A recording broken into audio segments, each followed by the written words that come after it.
We're live. All right. Hey, Bryant. Thank you. And thanks to everyone who joining us for this one today. Um, I'm running late because I just finished a tour of a really awesome facility that here soon. But one thing that we really wanted to talk about today was principles of soil health. And I'm really excited to hear, Bryant, what your thoughts are on, you know, approaching the idea of soil health. Great. Yeah, thanks for jumping on. I know you've had a busy day. By the way, before we jump in, what part of Washington are you? Where are you exactly Yeah, I on this am tour? in I'm at Smoky Point Productions in Arlington. It's like a 70,000 square foot building with 9 bloom rooms. Whoa. It's Whoa. a huge facility. Yeah, just massive. I can't wait to share the video tour I just did. Yeah, cool. Well, yeah, so soil health. I mean, I guess there's kind of how I think about soil health, Tad, is, I'd sort of define it in 6 ways. There's 6 things that I think define soil health. And then there are um, dozens of different measurements, how you can actually measure soil health, and a lot of them sort of cross over uh, between these 6 different definitions. And then there's the practices, and there's numerous practices. I'd say like 6 or 7 of which are very popular and very well known, and all of them, for the most part, they all sort of affect these different components of soil health. So we can start wherever you want. I mean, I can go through. I've thought about this a lot to back up because 2 years ago I almost launched a soil health offering through my consulting business. It would be primarily for outdoor, larger scale producers who are trying to track soil health over time, especially people who are interested in taking advantage of carbon markets and sequestering carbon into their soil and then getting compensated for that. And so I did this super deep dive for months, and I really went deep into like, what is soil health and how do you measure it? And then how do you actually manage it and affect it through management? And I ended up not launching the soil health offering, which is a different story. But in that process, I got super familiar and really like passionate about those topics. So anyway, that's kind of where I come at all this. Yeah, that's really interesting because when I think of soil health, because of the industry and just what I do working with living soil or soilless media, um, I tend to think of soil health from a potting soil perspective. And how do we improve and manage soil health when creating a soil mix, which is a very different conversation, I think, than what you're talking about with actual soil and managing field soils for agricultural purposes. Absolutely. So I think that where I come from soil health is topsoil. And so I think that probably only 50% or less crosses over into similar definitions in peat-based living soils. Yeah. Like for example, okay, let me go through the six things that I believe define soil health outside and topsoil. And then we can maybe we can talk about like which of those apply to living soils. Does that sound good? That would be great. Yeah. Yeah. Okay. So 2 of them are water related, 2 of them are carbon related, and then nitrogen and erosion. So the first one is water storage. So the soil's ability to store water. The second is a soil's ability to infiltrate water, so water movement. The third is carbon storage. And the traditional, measurement there would be soil organic matter, but there's way more to it. So carbon storage. And then the fourth one is carbon cycling. So a soil's ability to actually cycle carbon. The fifth is nitrogen cycling, and the sixth is erosion resistance. So to me, those 6 things are soil health. And what we do with biology and what we do with tillage kind of falls into the practices that influence those things. But to me, those are the 6 components of soil that create health. Erosion resistance, for example, in living soil isn't relevant at all. So yeah, anyway, that's that one. I guess water storage and water movement are, but I think that's primarily a function of the percentages of the mix. I guess we could call it texture. Texture technically isn't right because it's texture is sand, silt, and clay, but the components of a living soil that ultimately influence the ability to either hold water or drain water. Does that make sense? Yeah, and I think all those are really interesting, and I'd like to dive into them a little bit. But I just wonder, for the sake of this live, and the people who I'm guessing are probably tuning in, let's look at it from the perspective of, formulating or creating a living soil mix. Cool. So, Yeah, let's do that.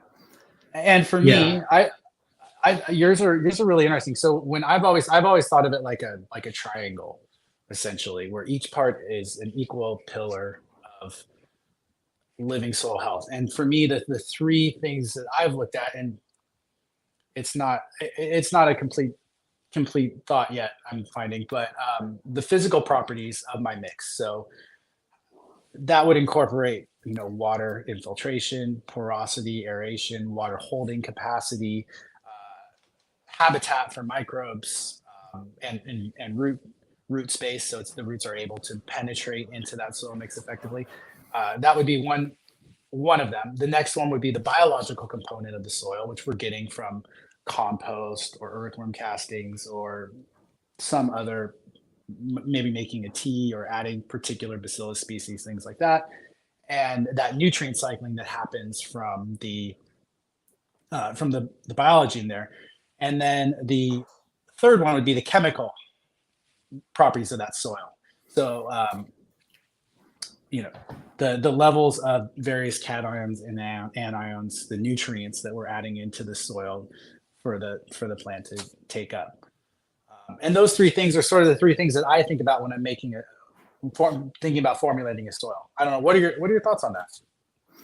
Yeah, I mean, I think that's a good traditional definition, or at least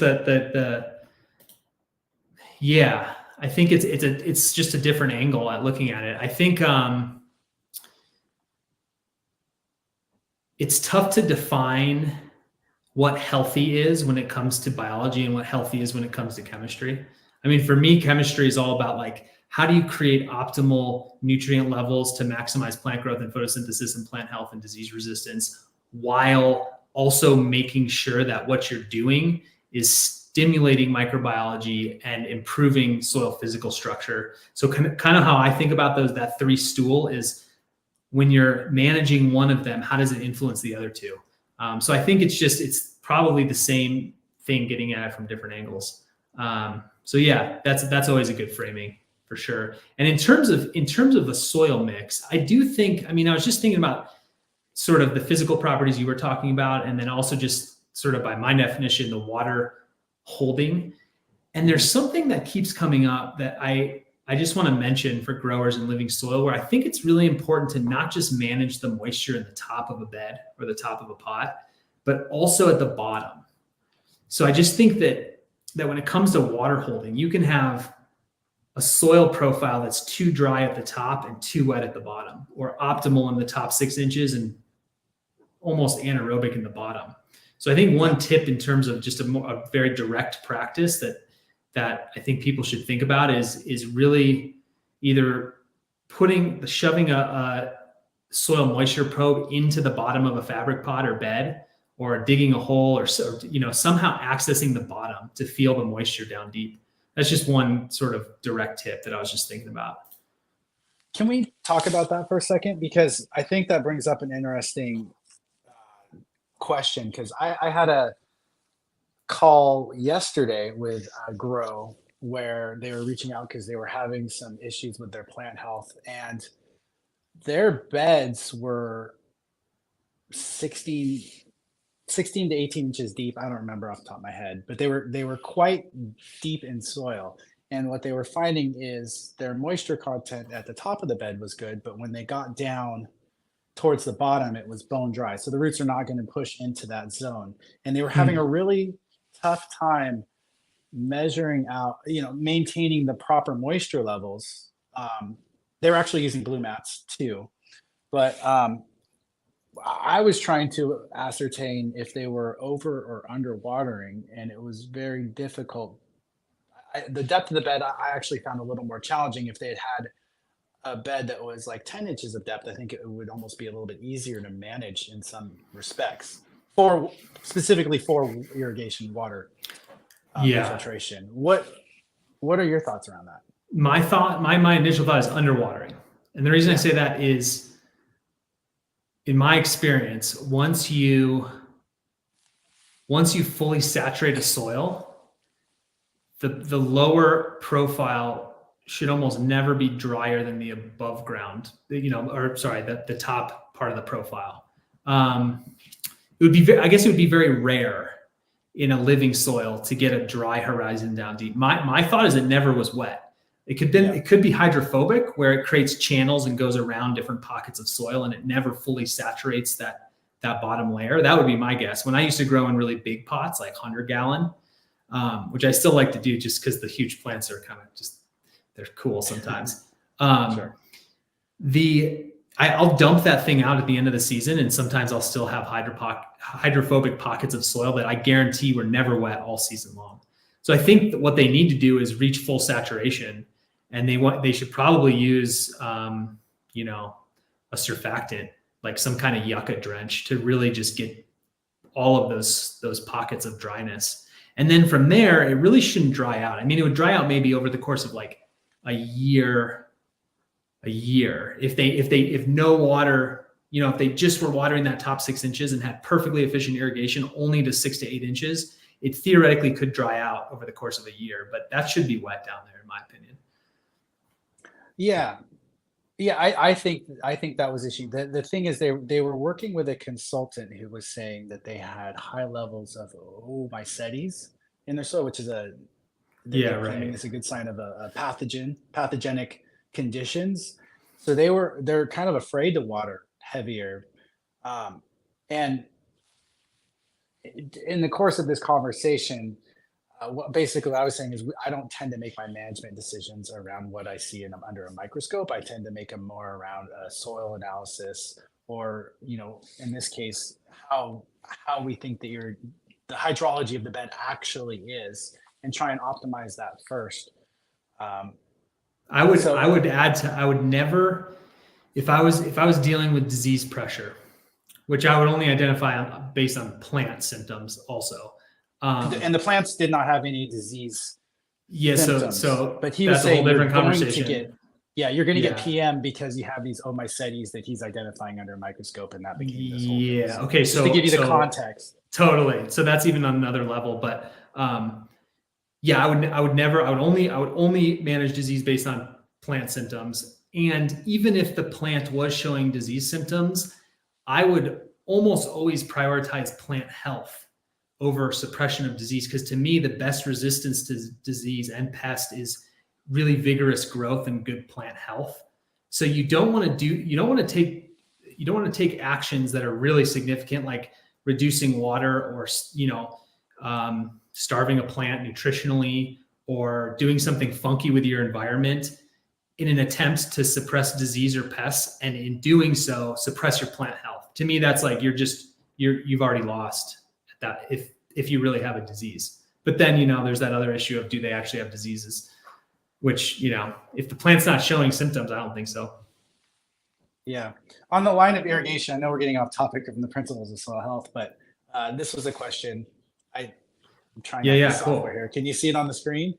Yeah. Would you recommend a blue mat system or an earth box? I mean, I generally, my who I work with and my style of cultivation is quite a bit larger than, I don't really work with earth boxes. I know that's a great method. I have used them just for like home gardening stuff, and they work very well and they perform very well, but it's not really my forte, because I generally am thinking commercial scale. So, I mean, if that's your scale though, I would probably, if I had a small little tent, I would probably vouch for earth boxes over blue mats, just because they're lower maintenance and easier, and you just fill them up. It's very, very simple.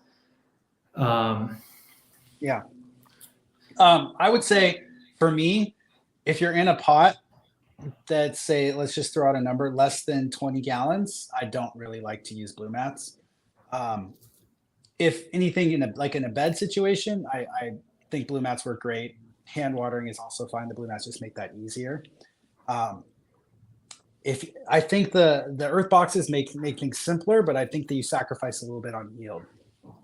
Yeah, I think the question here is dependent on scale. Larger scale, definitely blue mats. Smaller scale, definitely earth box or any sub irrigated system. That's my But opinion. they make watering very simple. And if watering is Yes, something that you struggle with, if that's a limiting factor in your grow, then it might be a good way to go. But you still will need to top water a little bit until the plant's roots extend far enough down that they can reach where the water is coming up through the capillary action of the soil. definitely. Sorry, I got a little bit of a coughing fit going on. No, that's okay. Need some water? Yeah. Do you want to pick another? Here's another comment I can highlight here, I think, from Tim, if you want to touch on that for a second. So yeah, this is interesting. I mean, the best practices in living soil, I mean, it depends on who you ask, but in my opinion, you aim for very consistent soil hydration all the way through veg. And in the beginning of flower, first half of flower or so, I like slightly larger drybacks. Now, what that means is hard to define because this idea of field capacity is hard to define. So I'm still trying to figure that out in my soil. Like, what is field capacity? I think it's 28%, but I don't know. It's tough to know when you're at field capacity. The definition of field capacity is essentially when you water to full saturation, and then the water drains out over the course of, let's say, 6 to 18 hours, and all of the large pore space drains water through gravity, and the remaining water is field capacity. And I generally think that at least in outdoor productions, like 80% of field capacity is optimal hydration. So you're just kind of fluctuating right below field capacity. It's impossible to hold it consistent because technically, even with blue mats, the blue mats come on and then come off and on and off. So you're still doing a little bit of fluctuation right around field capacity. So if we're in living soil, if we define field capacity as like when the soil is fully saturated from a blue mat, then yeah, I think that's a good general rule of thumb for veg. In terms of drybacks, I think on a small scale, especially if you're not a like serious commercial cultivator, drybacks can get a little bit like tricky. I wouldn't necessarily like, it's kind of an advanced technique. It's far better to maintain consistent moisture than to dry back too heavily and stunt your crops. You lose yield if you dry back too heavily and can negatively affect crop quality too. So you only want to do that if you're like really dialed in with your moisture management. And you've run like, let's just say a dozen cycles of production before you start playing with that. Yeah, when I think about watering and things, what I think about is maintaining the water at moisture in the media, and that's a good point, Tim. I see brought up in the comments here, and that's that each soil mixture will have a different field capacity. So depending on the proportions of peat moss, compost, aeration, it will vary. So that recommendation from Blue Mats of 100 MBAR was based around work that Jaya did with our soil mix, which is going to be different. And we don't run a Cornell mix anyway, so we're not a third. So I don't know what's optimal for, what we're calling field capacity for, with a Coots mix or Cornell mix that a lot of people run. I assume it'd be pretty similar, but that sort of 80 to 100 MBAR range, I think is a good starting point for a conversation around it. And then from there, I would adjust. I think about the fact that I want gas exchange when I water. So the water droplets are pushing oxygen down into the soil, which is important, I think, for root health. And then also, I think about the fact that if that soil gets too dry, I'm not going to get nutrient cycling from the microbes at the levels that I would want, and I could potentially experience root hair death. If that soil gets too wet, now I'm in conditions where pathogens can thrive, things like Pythium and other root diseases. And I'm also risking the same thing, which is root hair death. So the above ground symptoms, people say, oh, that plant, just seeing the plant and not seeing anything that's happening in the soil or knowing anything about the watering practices and saying, oh, that's overwatering, oh, that's underwatering. I don't know that you can always tell that because you're getting the same thing, which is a lack of nutrient uptake by the plant because of root hair death, either from too little or too much water, as it was explained to me by my botany professor. But I would love to hear your thoughts on that if you have. Yeah, I mean, yeah, totally. I mean, just a couple things come to mind. The first is how I think of sort of watering is when you water, it actually fills the pore space with water and pushes oxygen out and up. The oxygen goes up, and so you create a low oxygen environment. When the water drains out, it essentially pulls oxygen down into the pores. So it's like a syringe. I think about it like a syringe. When You're right. I said that wrong. Yeah, no, it's all good. Right. And then in terms of there's this very interesting thing. The reason that I think, let's just call it field capacity or 80% of field capacity, consistent moisture, kind of at that upper end of the spectrum, works well is because it creates more vigor. This is consistent across all, like the more frequently you irrigate, the more vigor you will create and the more nitrogen uptake you will push. So like my peach trees, I was watering 3 times more frequently than any other grower in my area. And I had, I would say, almost excessive vigor. And the nitrogen content on my tissue test was really high with 0 applied nitrogen for 3 years straight. So I think a lot of nitrogen uptake is purely about irrigation frequency. And I don't even think that's as much about biological cycling as it is about just roots need, the uptake of nitrogen primarily happens through mass flow. So they just need water to uptake nitrogen. They need constant water to just keep uptaking it from the soil, the available nitrogen. So that's just nitrogen in solution near the plant root hairs at the time when the plant may want it, is what you're saying. That's exactly right. Keeping it evenly moist. Okay. Yeah, it's evenly moist because as soon as the water leaves that rhizosphere or that, let's call it that root, then it's going to stop uptaking nutrients for that period of time. So, and the root system's huge. So some parts are going to keep uptaking nutrients and others aren't. But if that whole rhizosphere is optimally moist, then most all nutrients, not technically all, will be more available during that period of moisture. Great. Here's another question I thought we could touch on. And the way I'm thinking about this question, because in theory you could, if you're whether you top dress or incorporate those nutrients in, I personally like to mix the nutrients in a little bit more, get them down into the rhizosphere faster, because some nutrients just aren't going to move as quickly as I would want them to. That being said, the way I look at this question, I would say it's more about as that organic matter and as that soil is breaking down into smaller and smaller particle sizes, at some point I would think we would need to re-amend the soil with more aeration or add something to maintain the physical properties, one of the pillars that we talked about earlier, of that earth box. Yeah, I mean, I don't know the answer to this question. I can't think of what would limit the time that you could reuse it. I mean, in theory, you can reuse it forever as long as you continue to adjust it based on just the context of what's happening. So yeah, it could be the bulk density gets too high. So like you're saying, you add more aggregate of some kind.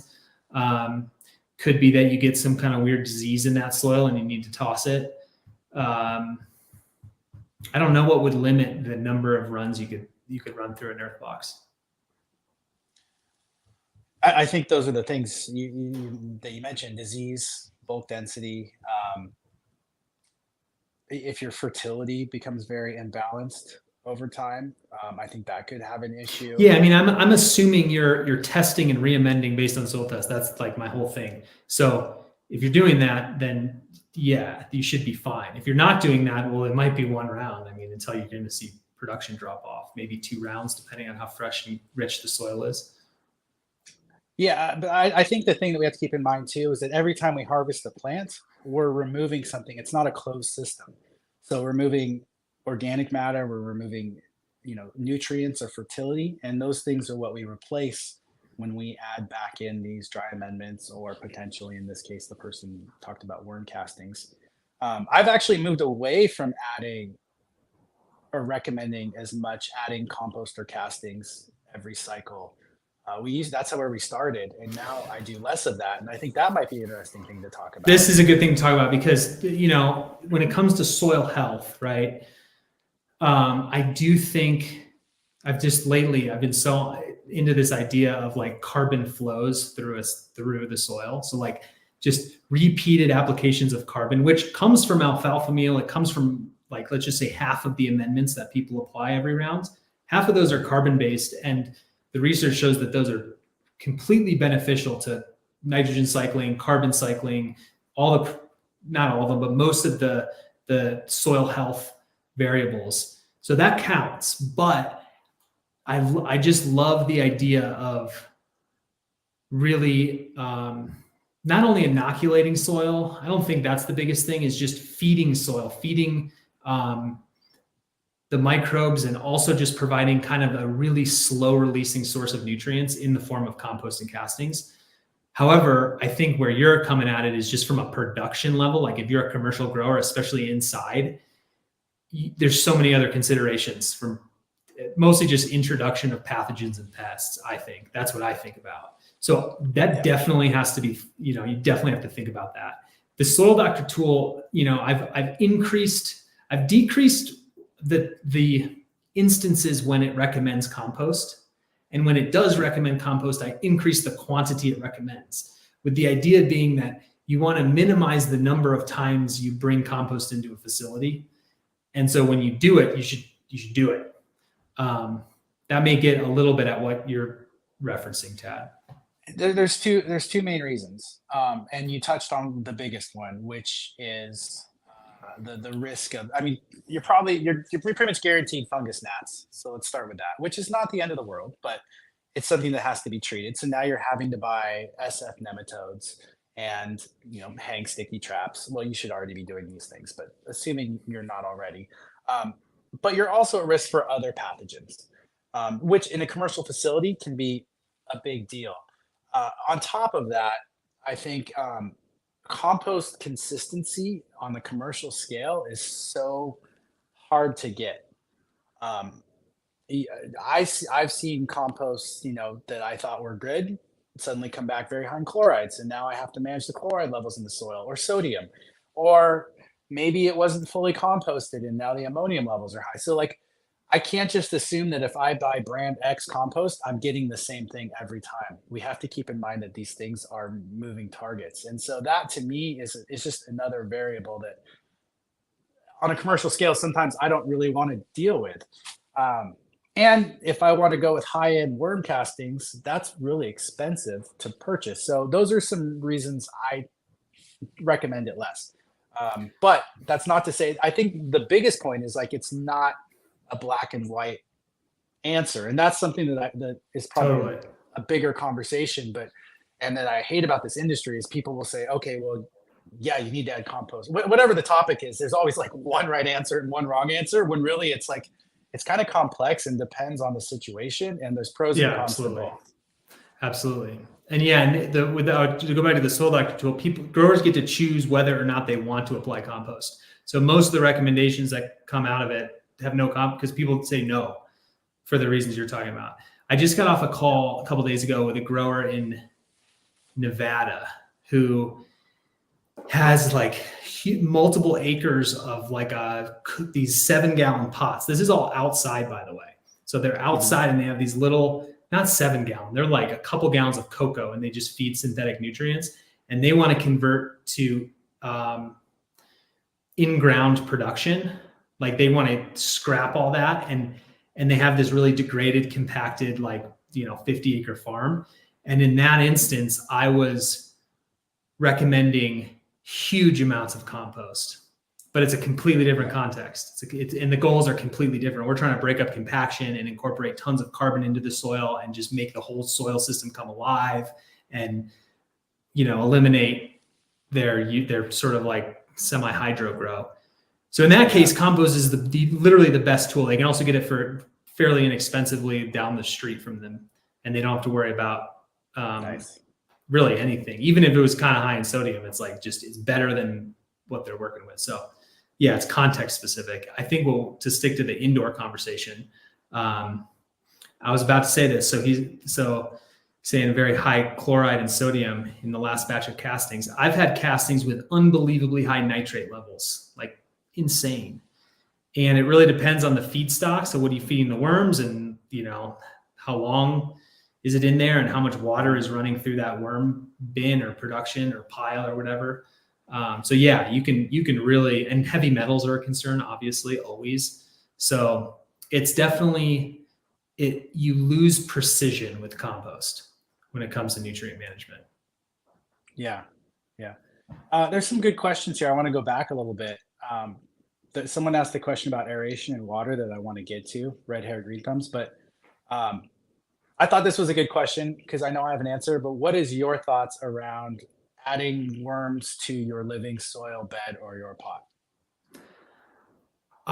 It's a common don't practice. Think there's any advantage to that. Well, I have a bunch of thoughts. The first is, in my experience, worms always make their way into living soil systems if you're reusing them round after round, always. And their populations can get quite high. And I don't think they're beneficial in high populations. I mean, worms in general, it's like anathema to say like that earthworms aren't good, but I do think in indoor small soil volumes with, huge amounts of organic material, I don't think they serve the same function that they do outside in real mineral topsoil. And so I think that they can get out of control actually. And they increase the bulk density of the soil by continuing to digest. So essentially, chemically, I think they're wildly beneficial, but physically, to go back to that 3-stool model that you're thinking about, I think they can increase bulk density over time. I guess I just don't know the benefit compared to the potential downside of having huge worm populations. So no, I wouldn't. I do not subscribe to incorporating them into pots. That's really interesting. This is kind of unrelated, but I thought interesting is that worms are not native to North America. They were introduced, and they've had some pretty detrimental impacts up in Canada. Because they So are you talking like red wigglers, or are you talking like earthworms? Earthworms, as I understand it, as it was told to me by one of my podcast guests. I can't remember who now. So people should Google this. But I was kind of amazed by it. I should probably look up facts before I repeat them live. But I thought that was an interesting thing. But they were talking about how certain crop production was more challenging because of these earthworms, because they break down organic matter so effectively. Because I've always been like, worms are amazing, worms are great. Now, when we talk about indoor production, the first thing you said, totally agree with. Like, worms will show up. And with our soils, because we use worm castings, if people are managing the soil properly, as in moisture content, after a cycle or two, you'll have the worms. So they're going to be there. Now, if you're in a small pot, or if you're not managing moisture right, you're not going to have worms. And so I don't subscribe to buying them. I just think it's a waste of money. And what you said there about it raising the bulk density, I think is a really important point, because they're very good at breaking down organic matter into smaller constituents and releasing nutrients. So I guess I don't look at them as really good or bad. I just expect to see them over time. It tells me that you're managing your moisture levels within a range that's probably pretty good. But the other thing I'll see, if you have like blue mat soaker hoses or some sort of soaker hose operation set up like that, we'll see worm castings all along that soaker hose, like in the facilities. And so they add aeration by moving up and down through the soil profile. They they help with the cycling of nutrients. They have a ton of benefits.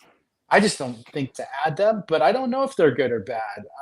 I can't imagine trying to get rid of them, but at the same time, I wouldn't add Yeah, them it's a specifically moot either. it's a moot point because as long if you're applying, if you have any constituent component of compost or castings, they'll come. So it's kind of like good or bad, they're going to be there.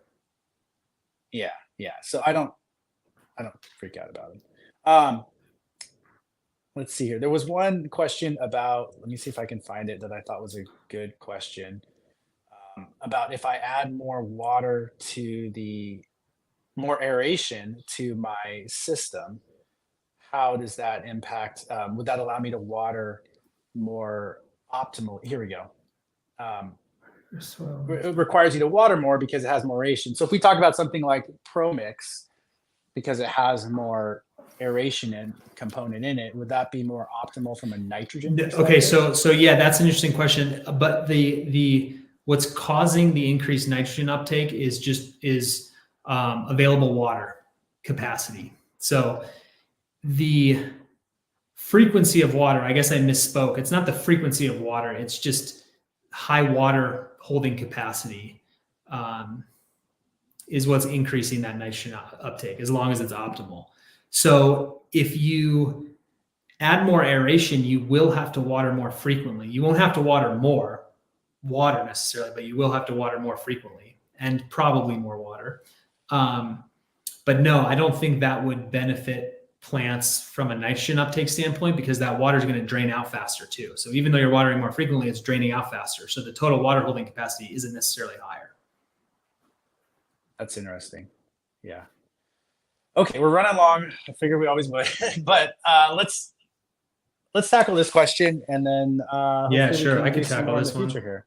So Yeah. after looking at thousands of soil tests that have been run through a cycle or multiple cycles, in theory, anything could be low, but the three most common nutrients that I see are low at the end of a cycle in the order of priority are nitrogen, and then potassium, and then manganese. Now, sulfur could be low, calcium could be low, magnesium, anything could be low, but those three tend to be the most common due to high plant uptake and high solubility. And nitrogen to me is by far the most important and typically the one you're visually going to see first. Also, in my opinion, kind of the easiest one to address with dry organic amendments. Yeah. So I guess my answer is sort of twofold. So one, if your plants look great and what you're doing is working, and you're happy with your yields, I don't think you need the soil test. Like for me in my outdoor vegetable garden, I'm not going to soil test this year because I don't want to spend $65 on a soil test. I'm cheap, and I kind of know that all my nitrogen is going to have leached because I'm in the Seattle area, Washington, and we have a lot of rain. I know I'm going to have to add potassium, and so I'm going to amend, like, assuming I know where that soil is at. I could be grossly wrong, and I'll have to make an adjustment mid-cycle with my veggies if I have to. Now, if you have some tool, there are some ways you can kind of get an idea beyond just plant response, because by the time you're seeing it on your plant, it's in a sense a little bit too late. Your plant's already had a stress response to this, which could trigger a viroid expression, could lead to pathogen pressure, greater pest pressure, all those things.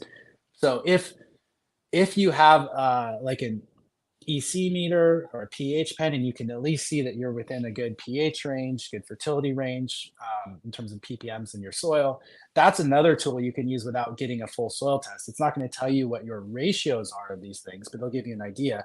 And with some things like nitrogen that you mentioned, it's very easy to see if you have too much or too little based on what the plant's doing. Are you getting yellowing on your lower leaves? And is your plant a lighter color green? Well, then you know it's nitrogen. It's very easy. Are you getting that green and sort of that claw happening on your leaves? And it's a dark green, you probably have too much nitrogen. So those, and then you can flush the bed slightly. So there's different ways to sort of attack plant health or soil health without a soil test, but a soil test is by far the best tool that we have in our arsenal for gauging soil fertility. Yeah, I agree, 100%. I also just think like whether or not you should test depends almost exclusively on the economic value of your crop, and that value once the more it goes up, the more you should test. So yeah, in your home veggie garden, A, because you already know what's going on, and B, because like you don't want to spend the money, then don't test. If you're in like a small homegrown and everything, if you're in a tent, 4x4 tent, and everything is great, then don't do it. Don't save the money, spend it on something else.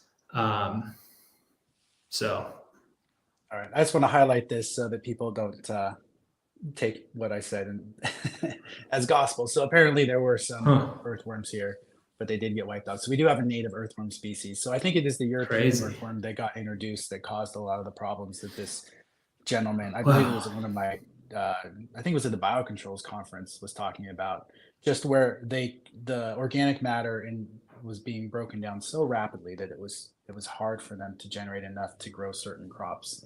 He was up Another interesting fact that I read in a recent textbook on soil ecology is ants have a much greater influence on arid soils than do earthworms. When it comes to soil aeration and porosity and all the functions that earthworms have, ants have a way bigger effect in arid climates.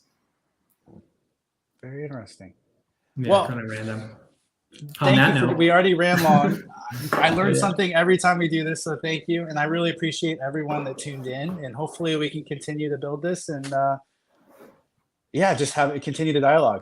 I appreciate it. Oh, and for those of you that were asking, yes, I am in a Tyvek suit. I was touring a 70,000 square foot facility today here in Washington. It was awesome, and I can't wait to share some of the footage.